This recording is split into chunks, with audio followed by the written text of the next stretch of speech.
ଚିରଋଣୀ ହେଇ ରହିବି ଏତିକି କହି ମୁଁ ବିଦାୟ ଦେଉଛି।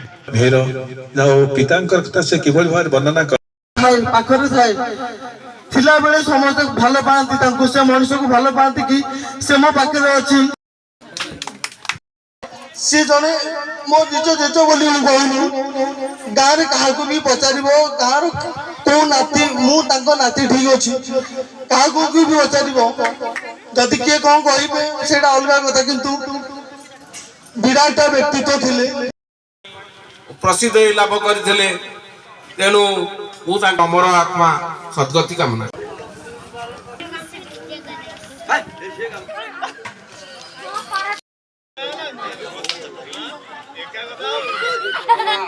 ପ୍ରକୃତରେ ଯାହାର ପ୍ରାଣ ଧାନ ଶୁଖେଇଛି, ତାର ଗାଁରେ ଧାନ ଶୁଖେଇଛି, ଜାଣି ତ ସେ ଫଳ ଅଛି ଜାଣିଛି, ଧାନ ସବୁ ପଶିଗଲା।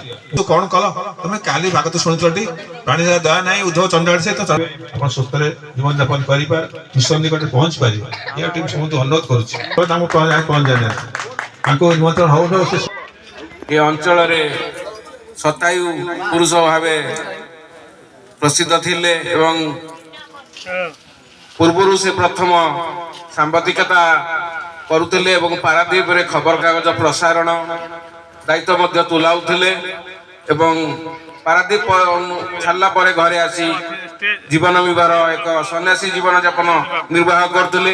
ମୁଁ ମଧ୍ୟ ତାଙ୍କୁ ବହୁବାର ଭେଟିଛି ଏବଂ ତାଙ୍କ ବିଷୟରେ ଗୋଟେ ଷ୍ଟୋରି ଭଳିଆ ନ୍ୟୁଜ ଖବରକାଗଜରେ ମୁଁ ସୀତାରାମ ସର୍ବେ ଦୁଃଖ ଭାବ ଭବେ ଅସतो मा सद्गमय तमसो मा ज्योतिर्गमय मृत पुनः पुनः मज्जति पुण्यस्य पुण्यमादाय पुण्यमावशिष्यते वयं शान्ति शान्ति शान्ति अणछुआ होई कना पड़िथिब कर्पूर चिना उड़ी जीव बयसर फूल झड़ी जीव।